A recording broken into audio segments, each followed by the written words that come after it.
आणि आजची एक महत्त्वाची बातमी ती म्हणजे देशाचे पंतप्रधान नरेंद्र मोदी आज मुंबईमध्ये येणार आहेत। पंतप्रधान मोदींच्या हस्ते महापालिकेच्या काही महत्त्वाच्या प्रकल्पांचं भूमिपूजन होणार आहे। गोरेगाव ते मुलुंड जोड रस्ता प्रकल्पातील जुळ्या बोगद्याचं भूमिपूजन केलं जाणार आहे। तर संजय गांधी राष्ट्रीय उद्यानाखालून हा बोगदा जाणार आहे। संध्याकाळी 5 वाजता हा भूमिपूजन कार्यक्रम होईल। गोरेगाव येथील नेस्को एक्झिबिशन सेंटरमध्ये कार्यक्रम आयोजित करण्यात आला आहे। तर गोरेगाव मुलुंड जोड रस्ता प्रकल्पांतर्गत गोरेगाव येथील चित्रनगरी ते पूर्व उपनगरातील मुलुंड येथील खिंडीपाड्यापर्यंत जुळा आणि भूमिगत बोगदा बांधण्यात येणार आहे।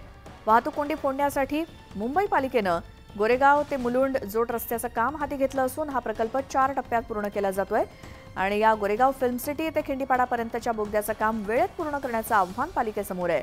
या कामाचं भूमिपूजन पंतप्रधानांच्या हस्ते होईल। तसंच मुंबईकरांना निर्जंतुकीकरण केलेलं पाणी भांडूप संकुलातील जलशुद्धीकरण केंद्रातून उपलब्ध पुरवलं जातं आणि या केंद्राचं आयुर्मान संपुष्टात येत असल्यामुळे ते नव्यानं बांधण्यात येणार आहे आणि याचं देखील भूमिपूजन केलं जाणार आहे।